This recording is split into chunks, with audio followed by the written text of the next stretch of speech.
to you by Keep the Lights On. Use Airtel Money to pay for all your Yaka bills conveniently. Open the My Airtel app to buy Yaka units. Airtel Money. Simple, secure, borderless.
A very good evening and a warm welcome to our second edition of UBC News Tonight on this 19th day of November 2021.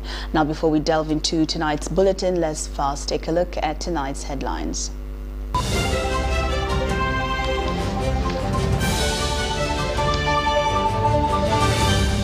Brought to you by How to get points.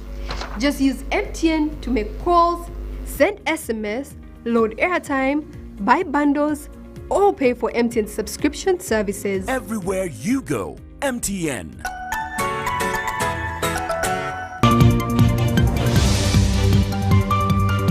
Carry out bomb sensitization in Owino Market.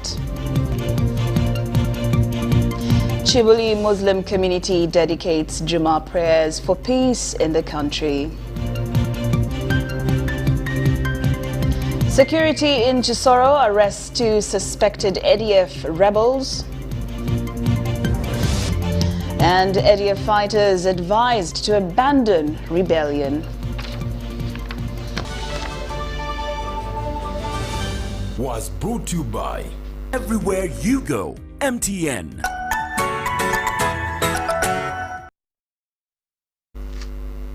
Good evening once again and welcome to our second edition of UBC News Tonight. I'm Lauryn Kazimoto and Elizabeth Nakakoni on sign language. Now we start off with our first headlining story this evening.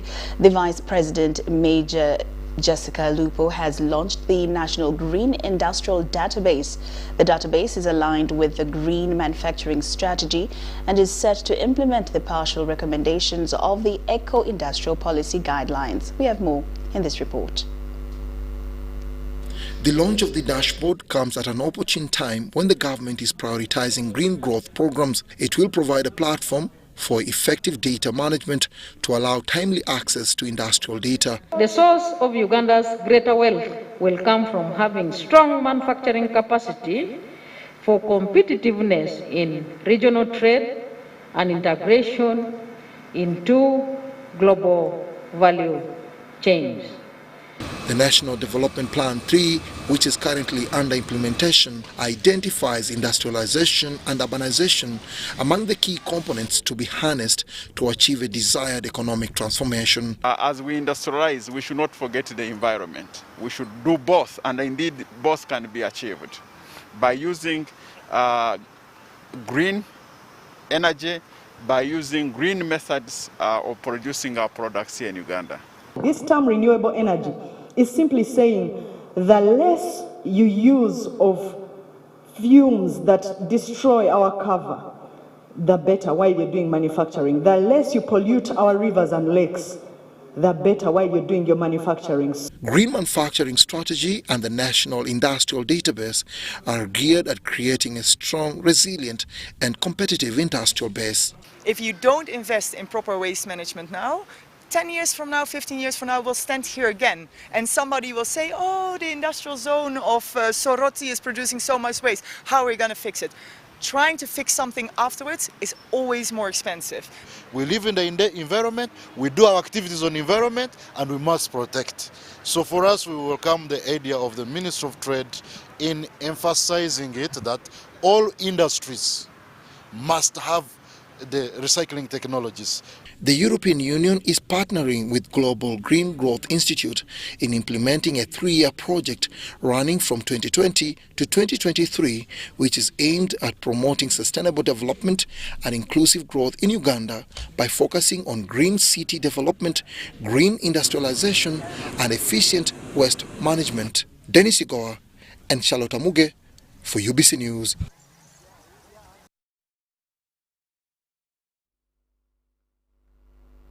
Members of Parliament have called for comprehensive consultations before effecting the reopening of schools. The MPs who expressed divergent views on meeting with the Minister for Education want the academic period revisited to recover lost time. The MPs' concern comes just moments after the First Lady and Minister for Education, Janet Museveni, made a formal request to Parliament to meet legislators on the matter. Henry Okrut with more. The subject of reopening schools was back on the floor of Parliament as the House resumed on Thursday from a brief recess. In her opening communication, the Deputy Speaker of Parliament, Anita Among, made public a request by First Lady and Minister for Education, Janet Museveni. She is requesting to have a meeting with the members of Parliament on Wednesday next week, and the meeting is going to discuss issues of opening schools. This attracted mixed reactions from some members of Parliament. She has a duty to come here and make a statement on any matter in her office. I would like to invite the candor of the Speaker to advise the Minister to consider making that statement here on the floor. Such response prompted intervention from government officials that were present. It is a workshop organized by the Ministry of Education for us to make contribution to the plans to open the schools. It is necessary that all of us, and of course you are aware that Parliament cannot accommodate all of us. And going to Kororo will mean that all of us will be accommodated. We want to widely generate issues from the people's representative. After all those are generated in these consultative meetings, we will definitely come to Parliament and report. With some MPs convinced, the meeting with the Minister for Education has been welcomed, with some suggestions advanced towards the opening process. Parliament must be given adequate hearing so that the representatives of the people, bring in the views of the people. When we come together, we build synergies, and as key players, we can really come up with solutions which are practical. Others want the curriculum revisited and compacted to recover lost time.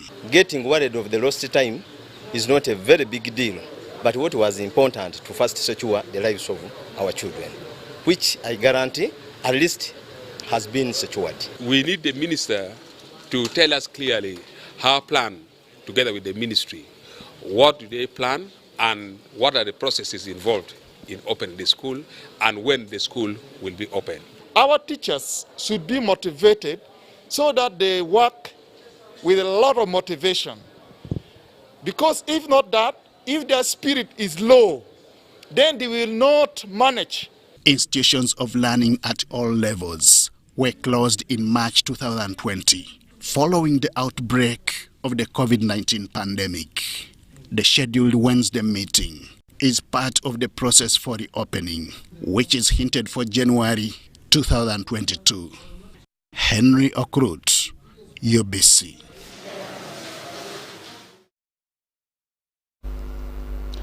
13 technical vocational education training institutions have received motor vehicles to assist in transporting students for training and internship, plus facilitating operations of the development for TVET in supervising and monitoring work of these institutions while handing over the vehicles under the Skills Development Project at Kololo Independence Grounds.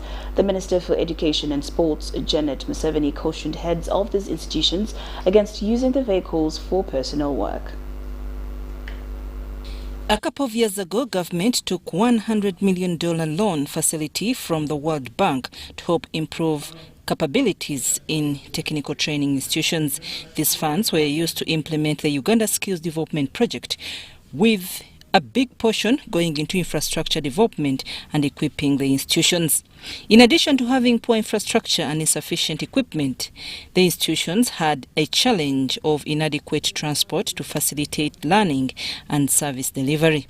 Now, through the Skills Development Project, the Ministry of Education and Sports has handed over 17 vehicles to 13 TVET institutions to transport students for training. To the institutions to facilitate the work that must be done.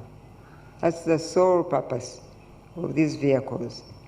And you very well know that moving the trainees, our trainees in technical institutes to the world of work or industries has been a great challenge yet. Therefore, I urge the beneficiary institutions to be good stewards of what is being handed over to them. In another development, Finca Uganda has handed over 1.3 million N95 face masks worth 1 billion shillings to the Ministry of Education in preparation to reopening other education institutions.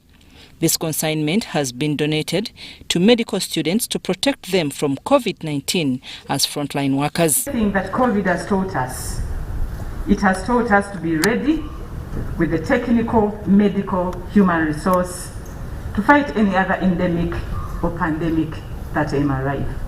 And that's why we felt that when we give this donation, it should go towards supporting the human resource in the technical medical field. The chairman, Parliamentary Committee on Health, Dr. Charles Ayume, emphasized that COVID-19 is about prevention, enforcing guidelines, plus complying to standard operating procedures. I implore that the ministry works closely with the district health officers in ensuring that SOPs and other guidelines are enforced in the schools. We don't want to see a disparity between the district education officer and the DHO. I think that's what happened. Janet Museveni said the nature of practical training of the medical students entails staying most of their time with handling patients, and this puts them at risk of exposure to various infections. She emphasizes that it is important for them to take personal safety against COVID-19. In the World Health Organization, it is estimated that about 180,000 health workers could have died from COVID-19 globally since the pandemic started. This grim statistic includes some health workers from right here in Uganda, because the Ministry of Health data shows that we have lost more than 50 health workers to COVID-19, and some of these contracted the virus while on duty. Therefore, it is important that as much as possible, our learners and trainees in these medical and health training institutions take personal safety against COVID-19 seriously. The Ministry of Education and Sports continues to call upon children above 18 years and staff in tertiary institutions that were opened to go and get vaccinated against COVID-19. I'm Nafka Farida and Benadiga in Kololo. Now, Parliament has passed a whopping 3.7 trillion supplementary budget for financial year 2021-2022 amidst tense objection from the opposition. Now, even when the Deputy Speaker of Parliament, Anita Among, welcomed the minority report presented by Butambala County Member of Parliament, Mwanga Chivumbi, the August House okayed the majority report, giving a green light to the maiden supplementary budget passed by the 11th Parliament. Because I've seen the Ministry for Finance, Planning and Economic Development laid before Parliament a supplementary budget to the tunes of over 3 trillion shillings to cater for, among others, COVID-19 related and emergency expenditure, including boosting economic recovery and disbursement on security late October 2021. Recurrent expenditure for supply will be 2 trillion 18 billion 942 million 898,703 shillings, and development expenditure of 1 trillion 758 billion 645 million 54,089 shillings. The majority findings by the Budget Committee, presented by the chairperson Patrick Isiaji, reveals an annual shortfall of about 1.8 billion shillings in revenue collection, considering the consequences disrupted by the current lockdown measures. At least 27.573 billion shillings was provided to the Office of the President. This included 3.97 billion to cater for salaries and 8.313 billion shillings for purchase of motor vehicles for presidential advisors respectively. Butambala County Member of Parliament Mwanga Chivumbi, while presenting the minority findings from the Budget Committee, asked Parliament to postpone the funds for purchase of new vehicles to the next budget cycle. So that there is proper planning. And across board, I don't care for which agency. The Ministry of Finance invokes the provision of 3%. Before they start on the budget, they first consume a supplementary. This is abnormal. It's not done in any budgeting process. That for an item to qualify for supplementary, there are conditions to be fulfilled. One is it must have been unforeseen at the time of budgeting. The Deputy Speaker of Parliament, Anita Among, was impressed by MP Mwanga Chivumbi's minority report, although Parliament did not adopt it. even what we didn't know, we have known what is happening. Thank you for your report. And I also urge you, government, that whatever has been seen, whatever has been identified, you take it up as a government. But history shall judge them for making those pronouncements.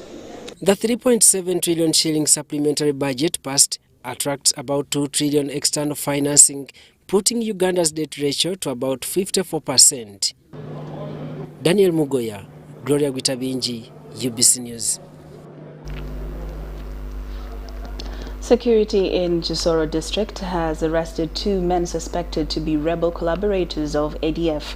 The 2 were arrested with 2 sacks of DRC petroleum and deadly tools in Nyakabande Transit Center in Chisoro district. Kisoro District Residents Commissioner Captain Peter Mugisha says they have arrested people with deadly weapon in Nyakabande refugee camp. We mounted an operation in the Nyakabande transit camp because we got some information for intelligence information that there are some things that are kept in their rooms of these refugees. He said some of the refugees in the camp are ADF rebels. That we are not yet understanding,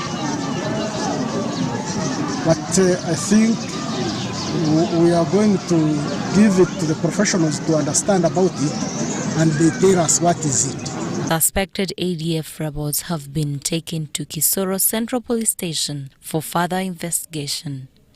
This comes one day after security arrested 1 ADF suspected rebel with 2 guns in a bus in Kisoro district, heading to Kampala.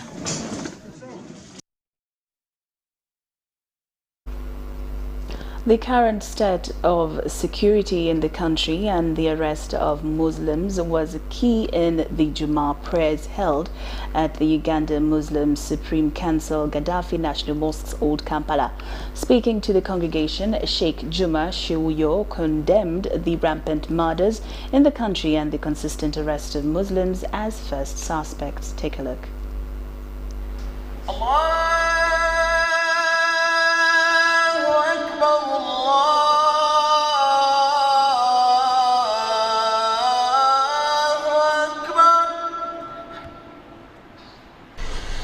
A number of Muslims stand up at Gaddafi National Mosque's Old Kampala for the Jummah prayers.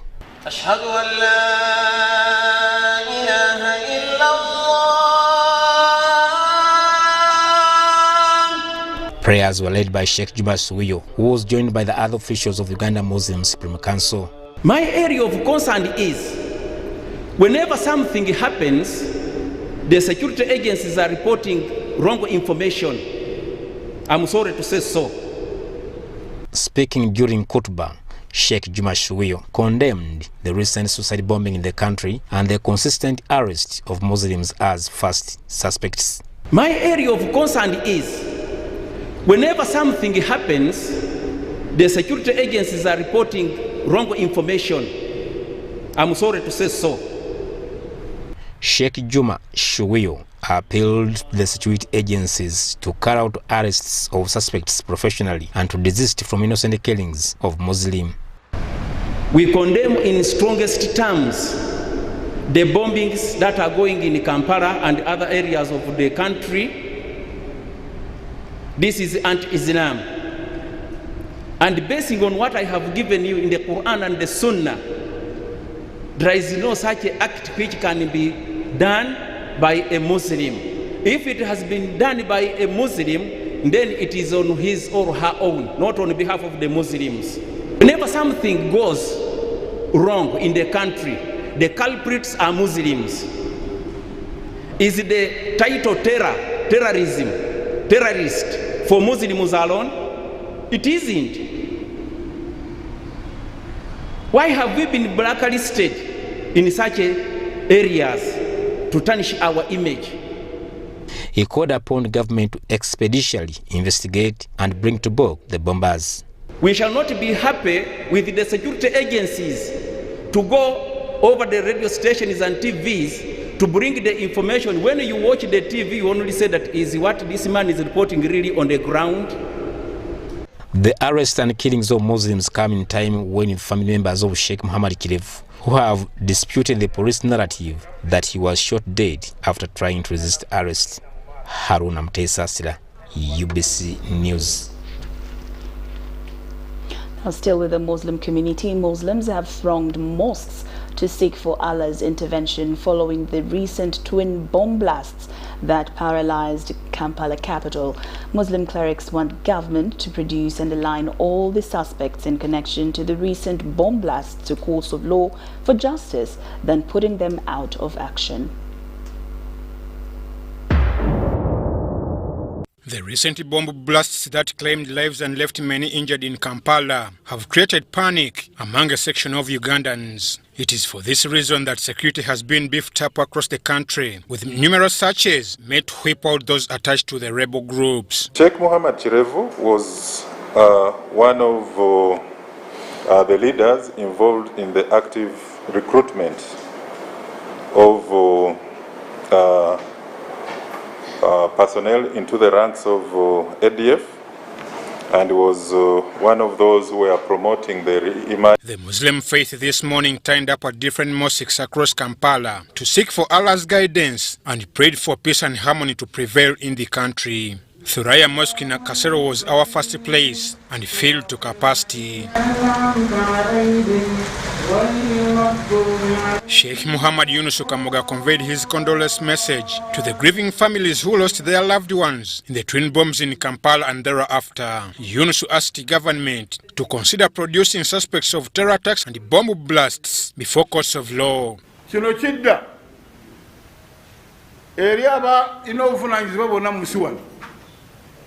Nti amateeka gakole ku muntu yenna asobezza owatali kumuttira ku liiso musiraamu oba si musiraamu. Kamuga cautioned the Muslims to be careful and stay vigilant. Ebigambo bibeere bitono naye nga buli w'owinnya otunulawo. Omuntu wabanga atambula mu kibira nga mulimu amaggwa agenda buli wagenda okuteeka ekigere asooka kulaba nti tewali ligwa olwaleero tuli mu kibira. At Sidik Mosque in Mengo, those who arrived late for Juma prayers were first kept out to avoid crowding, and yet there are SOPs to adhere to as regards to numbers. Believers were reminded on the possible ways to identify bad guys.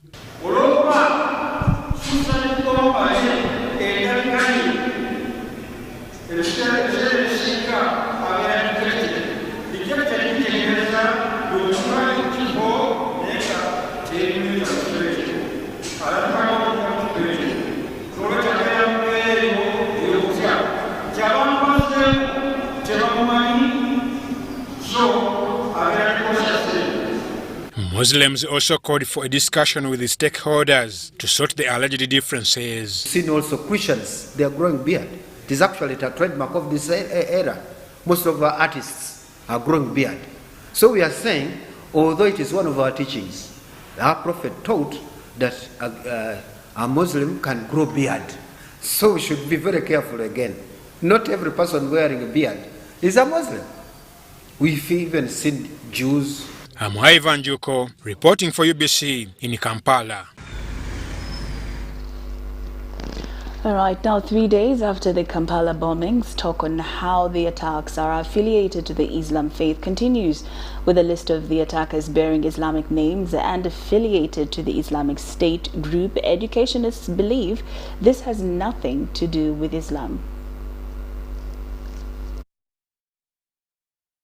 After the Tuesday deadly attacks in Kampala, where 6 people lost lives, some critically injured, police spokesperson Frode Nanga blamed the blasts on the Allied Democratic Forces, an extremist group that is affiliated to the Islamic State group. Nanga in his statement said that the ADF is trying to reinstate its rule in Uganda by recruiting locals to destabilize the nation. All Ugandans should know that the terrorist threats are real, and from a known enemy, that is the ADF, who are linked to the domestic terror groups that we have around. We believe they could be having a wider ideological motive of violence towards our citizens and country. It is suspected that the Islamic State group is carrying out the caliphate kind of dominance in reference to the old Islam that governed up to the 1920s.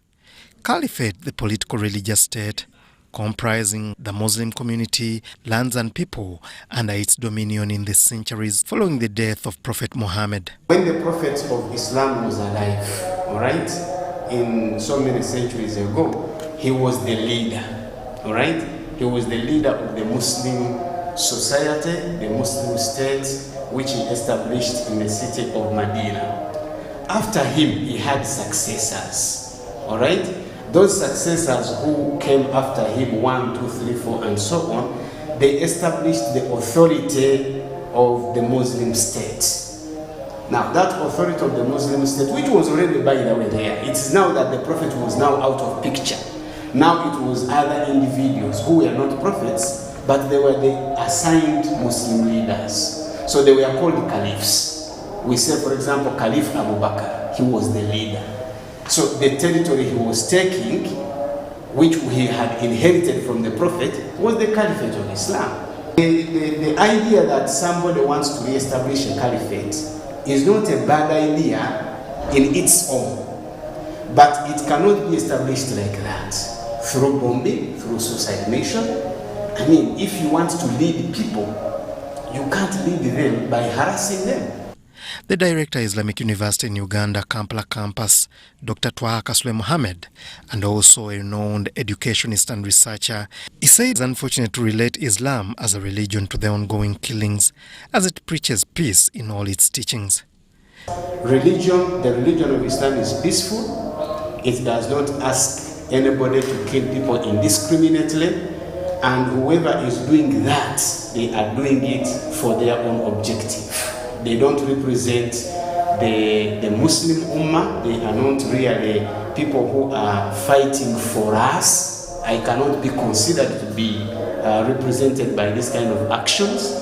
And therefore, I think whatever the objective is, whether it is political or otherwise, it has got to be followed at that level. Security forces on Thursday shot dead a Muslim cleric accused of working with an armed group linked to ADF, an extremist group that is affiliated to the Islamic State group. The Islamic State holds operations in countries like Somalia, Mozambique, and the Democratic Republic of Congo. Ngabo Emon, reporting for UBC TV. Thank you, Amon. Now, government has reassured the Muslim community that there's no intention to witch hunt them in connection to the fight against terror in the country. Now, in an interview with UBC, the Minister for Information, Communication and National Guidance, Dr. Chris Baryomonsi, has reiterated government's commitment to protecting and safeguarding the rights of the Muslim community.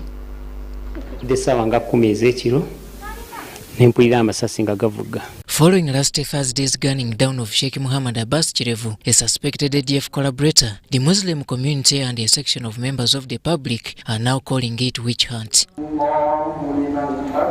With the condemnations of the incident dominating this Friday's Juma prayers, in a number of mosques, government is calling for calm among the Muslim community. There is no problem at all between the government and Islam as a faith in Uganda.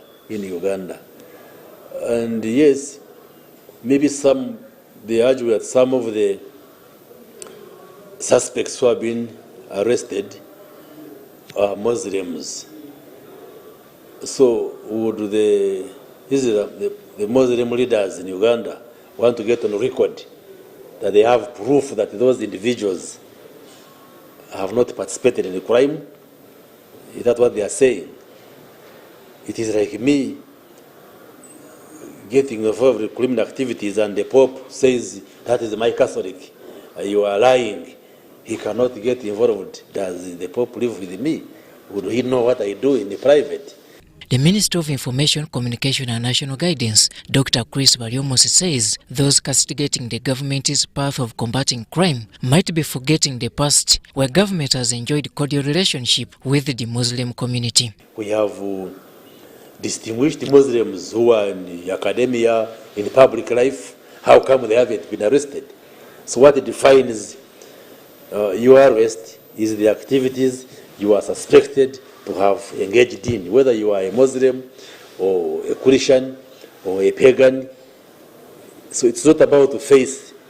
It's not the faith which leads security agencies to arrest somebody, but rather it is the activities which in the eyes of the state appear criminal that lead you to being arrested.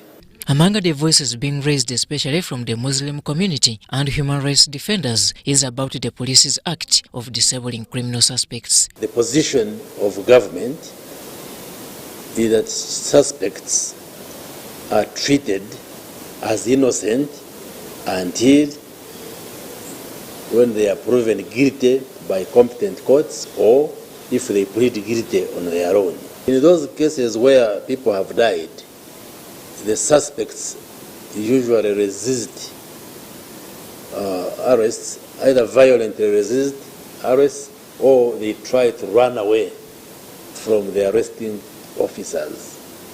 And if they are running away, our officers sometimes try to stop them, to disable them so that they can be arrested.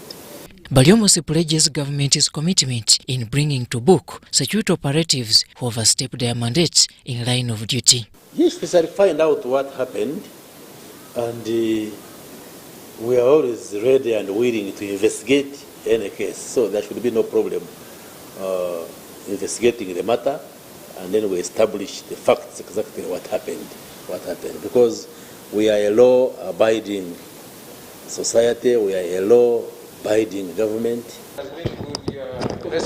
Robert Onyango, UBC News. All right, UBC News Tonight takes a very short break, but we return with more stories. Don't move an inch.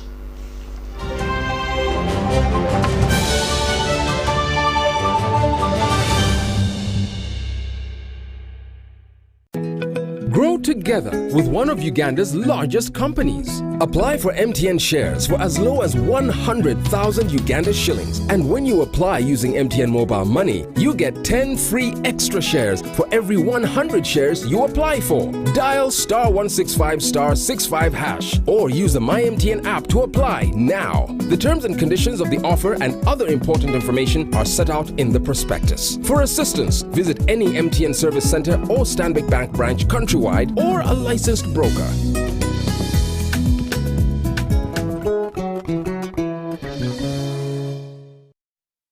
It's the festive season and we love it. And that means it's time to celebrate with GoTV. Come with me. So get your GoCoder and GoTV value for 25,000 shillings to watch with the whole family. And if you're feeling extra festive, upgrade to our best package yet, GoTV Super. Something to look forward to. Download the My GoTV app for more information. Super. We all deserve a super festive season. And with GoTV, there's every reason to love it. It's Freaky Friday from Airtel. Buy or gift, buy or give. Get freaky too! Dial *149*10# to load a Freaky Friday bundle for you to enjoy the best offers on voice and data. To buy a bundle for friends and family, dial *149*10*5#. Freaky Friday with Airtel. Buy or gift a bundle today. Dial *149*10# to get started. Airtel, the smartphone network.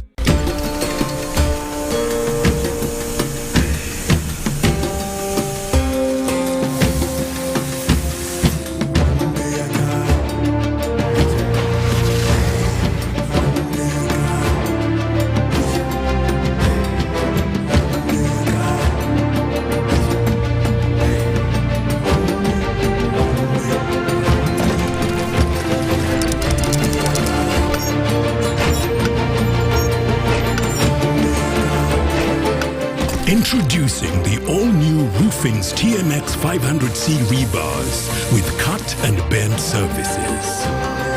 Roofing's, strength of a nation.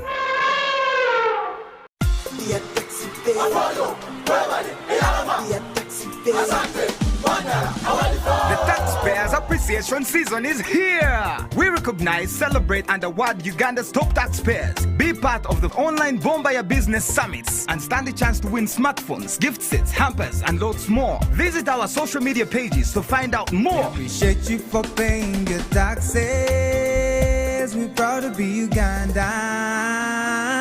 We celebrate you. Oh, we celebrate you. Taxpayers of Uganda. We appreciate you.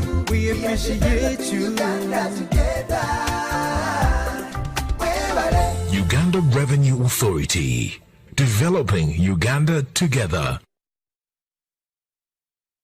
It's Freaky Friday from Airtel. Buy or gift, buy or give. Get freaky too! Dial *149*10# to load a Freaky Friday bundle for you to enjoy the best offers on voice and data. To buy a bundle for friends and family, dial *149*10*5#. Freaky Friday with Airtel. Buy or gift a bundle today. Dial *149*10# to get started. Airtel, the smartphone network.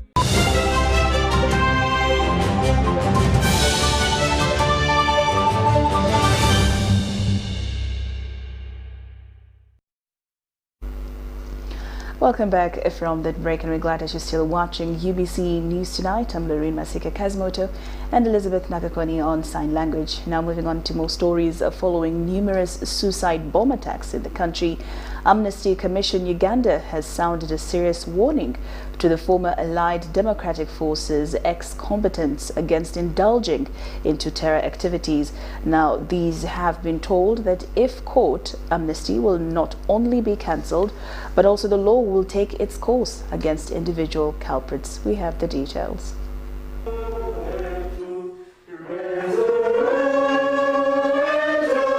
The Amnesty Commission has asked ex-combatants of ADF to distance themselves from terror activities or risk losing amnesty. According to the coordinator Amnesty Commission Western Region Ronald Sekatawa, some of the ADF ex-combatants who were granted amnesty have been arrested over collaboration with the ADF. These are the people who were pardoned by government and they were under ADF. Today I have warned them that anybody engaging or supporting, furthering acts of terrorism is amnesty will be cancelled. Sekatawa asked all ADF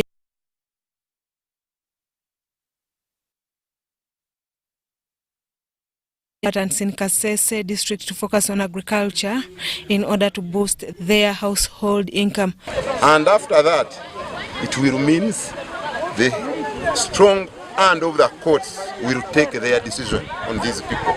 The chairperson of Isango Village, Kasese District, Justus Suhura, says since these ADF ex-combatants reported back, they have fused well in community. He added that if government continues to help these ex-combatants and boost their income, it will change their mindset of going back to the bush. Who may be having heart to join those rebels in the bush, please to stop.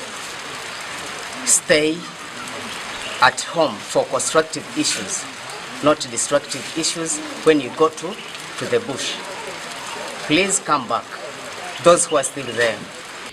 Kasese leaders want all combatants to surrender and come back home and gain amnesty. I beg them to come back, to come and join us here so that we devote our account to Uganda. There is no anything they can get from the bush, but the only thing they should come here and fight ignorance, fight poor Nanga. Through Amnesty Commission Uganda, over 1,000 ex-combatants were given 100 seedlings of assorted planting materials to boost their household income. Story compiled by Moses Mutabali for UBC News. Palliser County Member of Parliament Sam Otokol has fought with journalists who had come to cover him when taking plea over the charges against him at anti-corruption Kololo. Sam Otokol in court was charged and remanded over charges related to stealing of 500 million shillings, money meant to run Manafa, a local government business. Sam Otokol was charged with Otokol, Okiro John, Stephen and Akelo Juliet, and they pleaded not guilty to the alleged offences. Palliser County Member of Parliament Sam Otokolo and his supporters have this Friday had a bitter exchange with journalists who were on their duty. This is after Otokolo, Okelo John Stephen, resident of Kaucho, and Akelo Juliet, resident of Kalachi in Palliser District, appeared before Grade 1 Magistrate. Otokolo decided to enter court while running with his supporters, hurling insults at journalists. I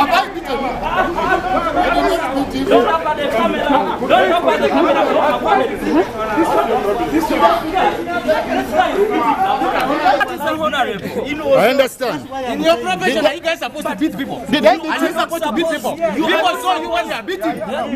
Yes, they saw you when you are beating. You sure? Yes, I saw you. I saw you when you are beating. Before Magistrate Salan Namusobia, Sam Otokolo and his co-accused were charged with 2 counts of stealing over 500 million, meant to run Manafa local government business, and 1 count of conspiracy to defraud government.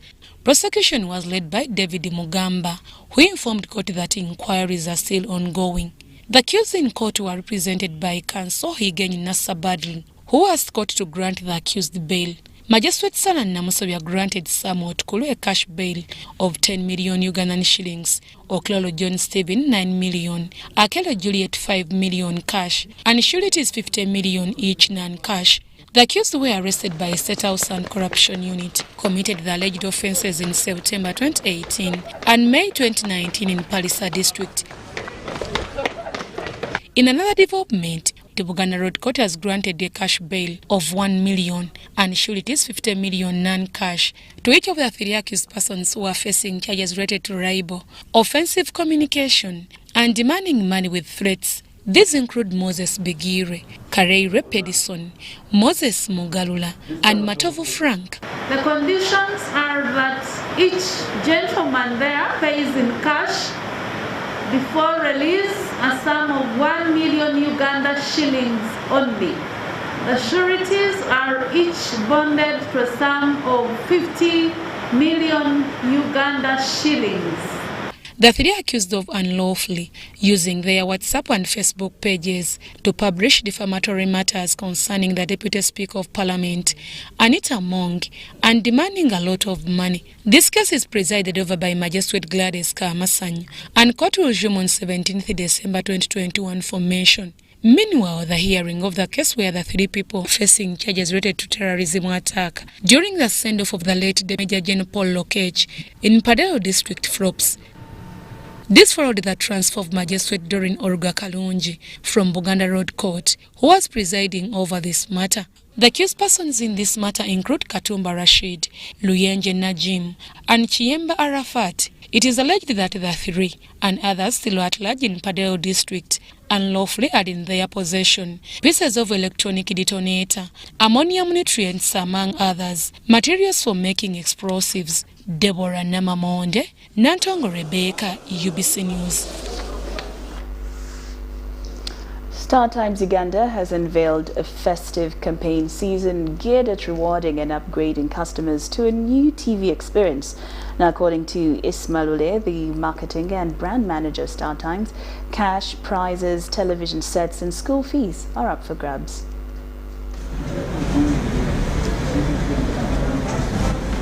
The name of the campaign, we are calling it Star Times Christmas Level Up. Tulinyiso mutindo, level up. With an objective of ensuring that all our customers are upgrading or upgraded to a new TV experience this Christmas season. We have secured or we have put aside 200 million, all in prizes, of which prizes include cash, school fees, flat TV screens, annual subscription, and many more.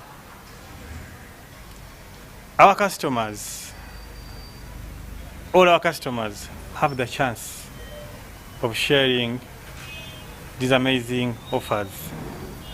Even those who are not our customers today have an equal chance or equal chances of having or sharing the same cake.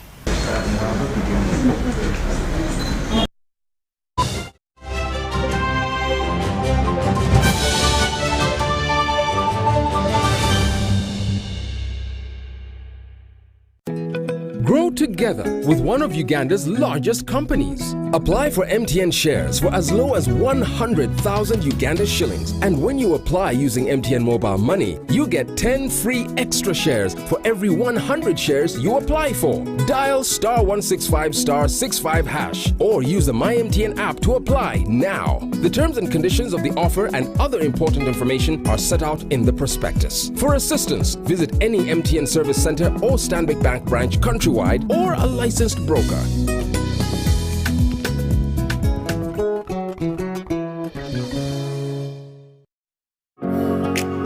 It's no secret that ICT makes learning easy. The strides made in our field couldn't be possible without it. My radio is my best friend. UCC provides an enabling regulatory environment and policy guidance for healthy competition.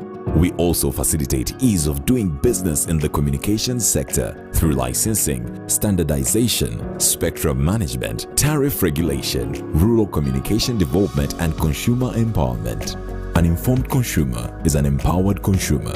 UCC supports local content and innovations. Driving the development of a robust communication sector in Uganda is Uganda Communications Commission.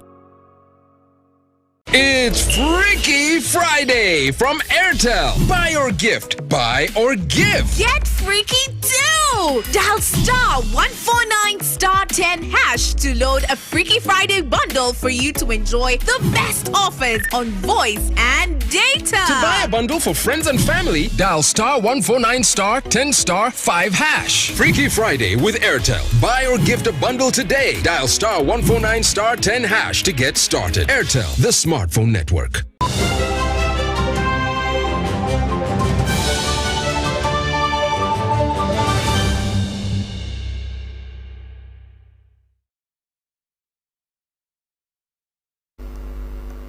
Welcome back from that break, and now into business news. State Minister for Microfinance Haruna Cheyune Kasolo has visited Emyoga circles in Katikamo and Bamananika counties to address the challenges faced while administering the program. One of the key findings in various regions is the mismanagement of the program by the administrators. Irregularities in various parts of the country, some Emyoga program beneficiaries in Katikamu and Bamunanika counties in Luwero district have started benefiting. There are reports of improved livelihoods for beneficiaries, encouraging more uptake from various citizens.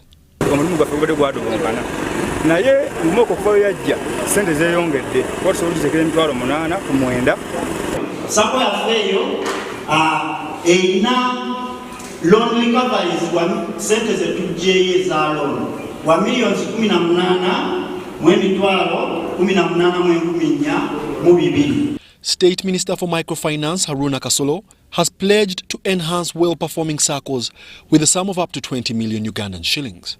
To add 20 million to what we earlier gave them, and I think they will now be able to buy a much more bigger and brand new car. Despite the project's success in these regions, various groups reveal hindrances in the process.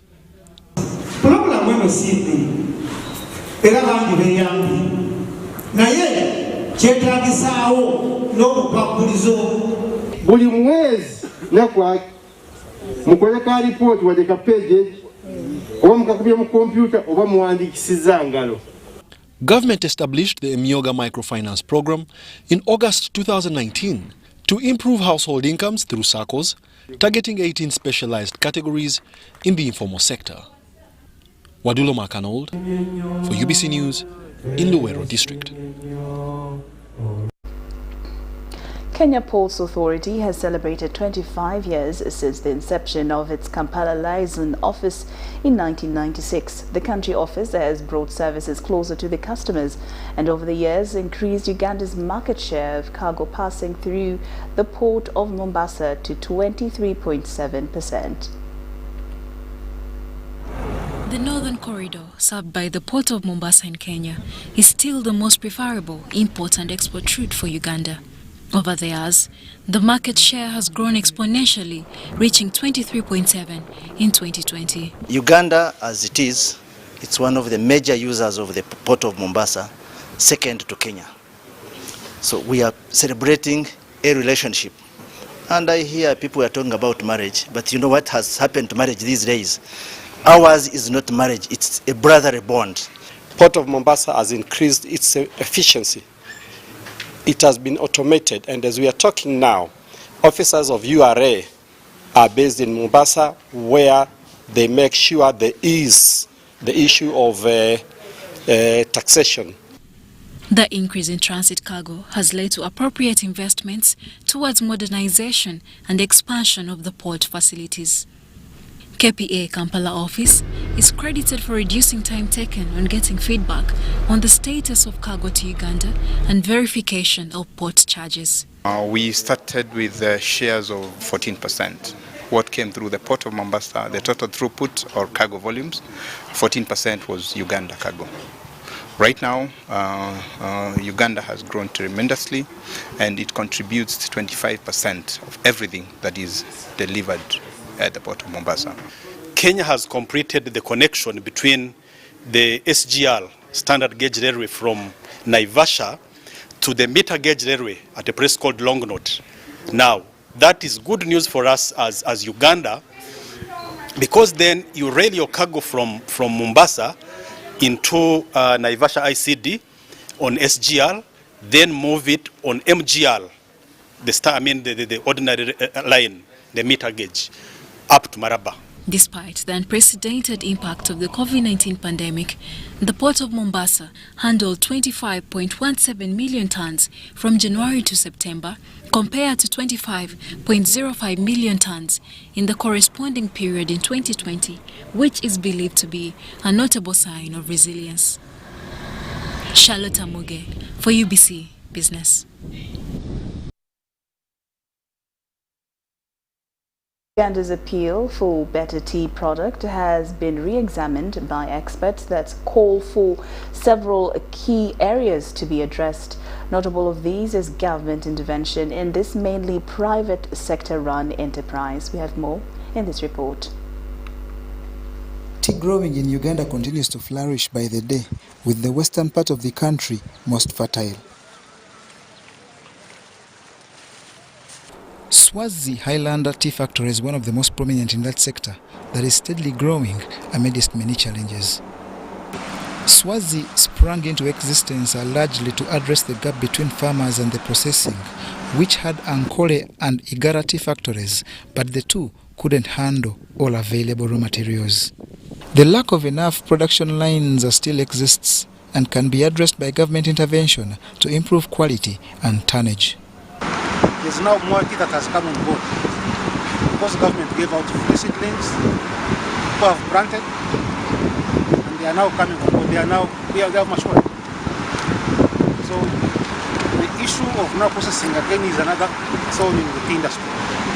We need more support to put up more machines, either by expanding the already existing factories, give us support, put in more lines of production to meet the current high levels of growth. Veteran politician Tassis Kabojere is into tea farming, whose advantages include long lifespan, disease resistance, and occasional harvesting. But all this is hampered by lack of regulation. We need an authority. Let government get a study of how Kenya has managed their tea industry. There is a tea authority in Kenya, Kenya Tea Authority. It does certain things which are missing here. Minister for Agriculture, Animal Industry and Fisheries Frank Tumwebaze, while meeting farmers, suppliers and processors, advises the public to desist from politicking agriculture and focus on the value chain. Our song is value chain, a kubo, a really complete, from the garden to the market or to the table. And eventually, we shall even turn farms into industries. Tea in Uganda is mainly produced in Mitoma, Shema and Bushenyi, but farmers in this area are also challenged by high interest rates by most banks. NITA-U has announced the forthcoming e-Government Excellence Awards, where government ministries, departments and agencies are recognized for the role they are playing in e-government adoption. The theme is Bold Digital Government, Embracing Disruptive Technologies. We have more in this report. The annual awards started in 2019 to motivate increased e-government uptake in public service by the National IT Authority of Uganda. These awards will enable sharing of experiences among various government entities so as to nurture common vision of innovative administration, access to information, and enhancing service delivery to citizens. Despite being mandated with the responsibility to take all government services online by 2026, the authority still recognizes the gaps that are challenging e-government adoption.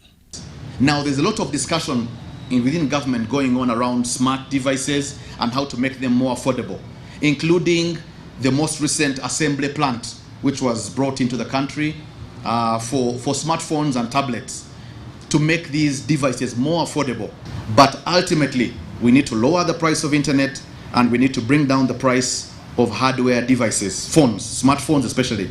Over 80 ministries and 30 government agencies have been nominated. So far, 50% of Uganda's ministries, departments and agencies provide at least one e-service, and 13% of the intended services are accessible by smartphone. Citizens have also been cautioned to use their electronic devices responsibly. There should be more ways for us now to work harder around even citizens reporting. Can we have an app that can allow citizens very quickly to capture and place these issues quickly into a central place where we can report, you know, like a call center where there's crime and police, and I know the police is doing a lot already on that. This year's NITA-U e-Government Excellence Awards will commence with an expo starting on the 3rd December, running till the 10th of December 2021. Wadulo Makanold, reporting for UBC News at the Uganda Media Center in Kampala.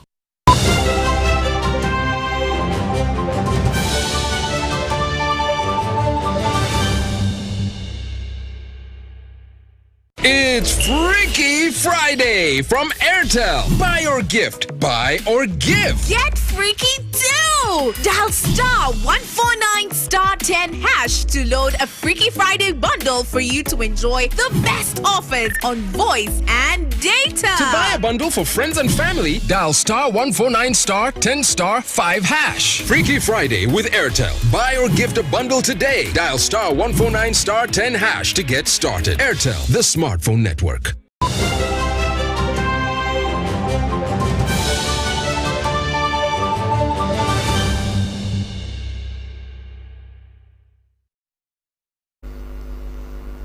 Welcome back, and now into sports. Uganda Premier League champions Express FC club chairperson Chiwanuka Chiriowa has cleared the fine imposed on head coach Waswa Bosa by Federation of Uganda Football Association.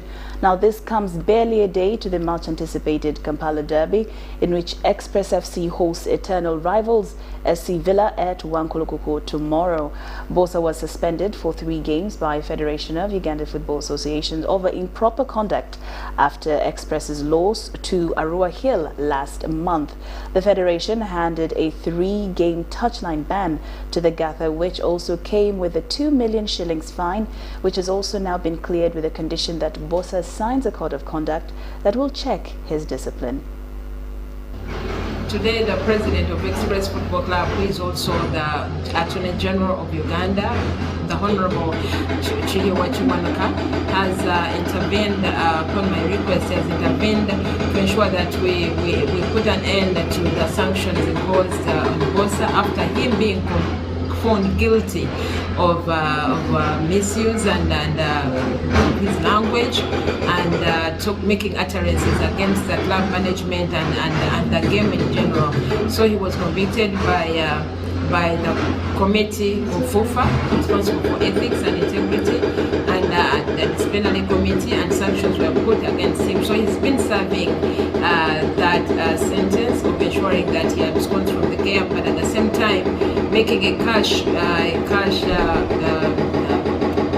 remittance of 2 million to FUFA. So today the president has intervened, but also putting sanctions and the code of conduct which was supposed to sign to ensure that this one does not happen again. So we encourage all members of the public to note this, but at the same time ensure that they observe that this does not happen again, as it jeopardizes the work of the club, at the same time putting the game of football at a disadvantage.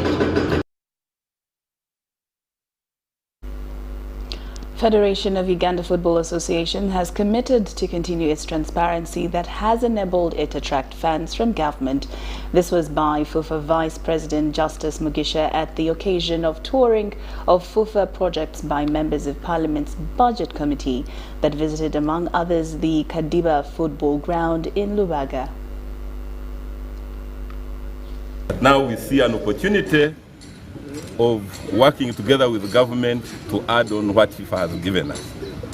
And as you have heard directly from the chairman of the budget committee, that opportunity is there because they are very excited with what we have done with the little money that we have received from FIFA.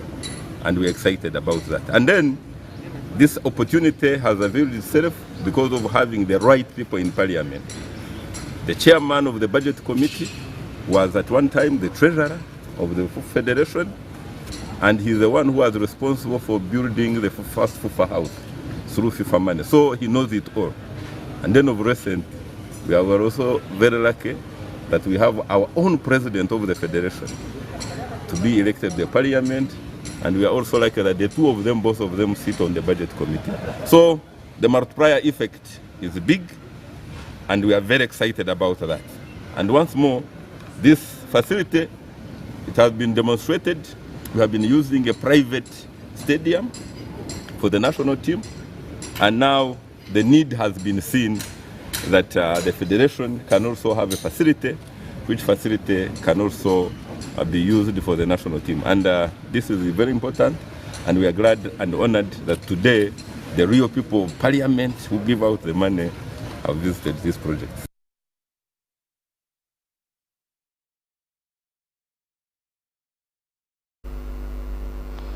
All right, and with that, we come to the end of our second edition of UBC News Tonight. But before we sign out, let's first take another look at tonight's headlines.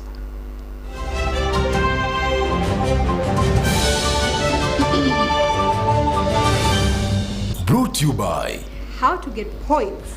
Just use MTN to make calls, send SMS, load airtime, buy bundles, or pay for MTN subscription services. Everywhere you go, MTN.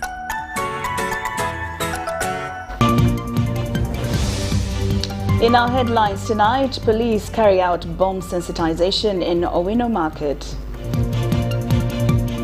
Chibuli Muslim community dedicates Jummah prayers for peace in the country. Security in Chisoro arrests 2 suspected ADF rebels. And ADF fighters advised to abandon rebellion.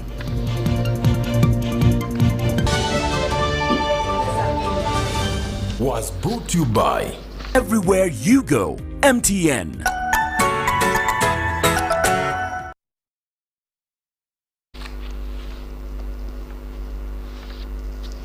All right, now the weekend is now here, and it's time for us to, loosen up and dance our stress away. And we're going to do that with the Skanking Rays with DJ Dan Starboy. We've enjoyed your company. I will leave you with Kutesa Mili with tomorrow's weather forecast. I'm Lauryn Kazimoto and my colleague Elizabeth Nakakoni on sign language. We wish you a blessed night. UBC, my name is Kutesa Mili with today's weather update. We woke up with the heavy downpours in most parts of our country, mainly the southern part of our region and across lake shores. This brought us to 52.1 millimeters of rainfall across the interior. That's pretty much of rainfall. Masaka with 28.3, Alua with 15.6, Gulu with the lowest of 9.5 millimeters of rainfall. This is due to the Congo advection towards our country, enhanced with the local effects, bring us the rainfall that's around lake shores in the southwestern of our region. This is expected to continue for almost 3 days that are coming. Tomorrow morning, though, we expect to wake up with light showers in southern part of our country. The northern part of our country is expected to have sunny intervals and pretty hot too around Karamoja regions. Afternoon hours, we expect a continuation of thunder showers, most especially in southern part of our region. Temperature to raise up to 30 degrees of maximum across the northern part of our region, 31 in Karamoja region, 28 across capital city Kampala, Kawal Highlands with 25 degrees maximum. He is moving out of Uganda, touring other cities across the globe, forecasting sunny intervals across Nairobi and in New York. Pretty cold though across New York with 0.8 only, and Moscow is also cold with 0.2 of maximum. Dubai is pretty hot though with a maximum of 30 degrees Celsius. Thanks for tuning on UBC, and my name is Kutesa Mili. Stay tuned and see you tomorrow.